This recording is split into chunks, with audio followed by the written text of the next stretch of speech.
Et on vient en Belgique à Bruxelles depuis 9 heures. Ce matin, la ville respire. Les moteurs sont bannis de la capitale jusqu'à 19 heures. Place aux piétons, aux rollers, aux skateboards et j'en passe. On a même vu un vélocipède, l'ancêtre du vélo. Les principaux axes sont fermés à la circulation et des activités en plein air sur des pelouses d'un jour vont animer cette journée sans voiture. Et la première chose qui vous aura sans doute marqué ce matin, si vous vous êtes réveillé dans la capitale, c'est le silence. Un peu comme si le temps s'était arrêté. David Brichard s'est livré un petit exercice. Il a comparé l'ambiance sonore qui règne dans la ville avec et sans voiture. Bruxelles aux heures de pointe un vendredi, le trafic routier crée un bruit assourdissant. Au même endroit, ce dimanche sans voiture, le décor sonore est bien différent. On entend quelques sonnettes de vélo, les cloches d'une église. Voilà, Bruxelles, c'est beau. Un sportif qui s'extasie, la capitale est au calme, un vrai régal.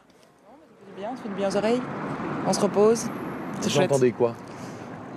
On entend les oiseaux et les clochers. Et on peut faire ce qu'on veut.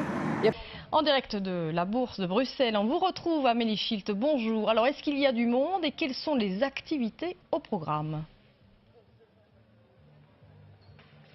Bruxelles profite d'un grand bol d'air, Caroline. Les cyclistes ont commencé à affluer en fin de matinée. Les cyclistes, mais aussi les rollers. Je me trouve donc ici, boulevard Anspach, près de la Bourse, là où sont concentrées les activités de rollers. Il y a des initiations toute la journée.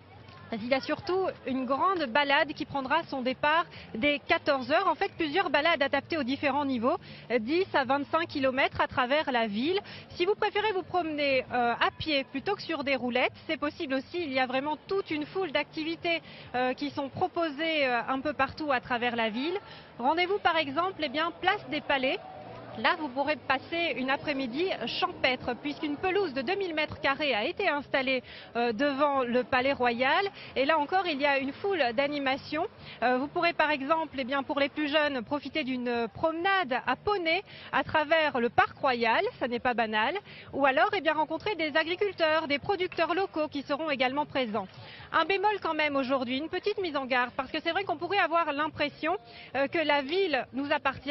Ça n'est pas tout à fait le cas, puisqu'il y a quand même toute une série de véhicules qui circulent aujourd'hui. Je pense aux taxis, aux trams, je pense aux bus ou aux véhicules autorisés.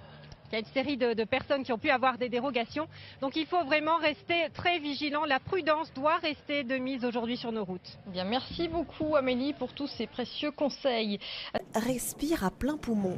C'est devenu une tradition. Chaque année fin septembre, c'est la journée sans voiture. À vélo, à pied ou en roller, aujourd'hui, on profite de la mobilité douce. C'est une bonne opportunité pour rouler plus tranquillement dans la ville. Ce qui n'est pas facile au quotidien? Pas du tout, non. Donc aujourd'hui, on se sent plus tranquille. On se sent plus tranquille, mais il faut rester prudent. En effet, même si certains ont tendance à l'oublier, la prudence, tout comme le code de la route, reste d'application. Condition indispensable pour pouvoir profiter sereinement de cette journée.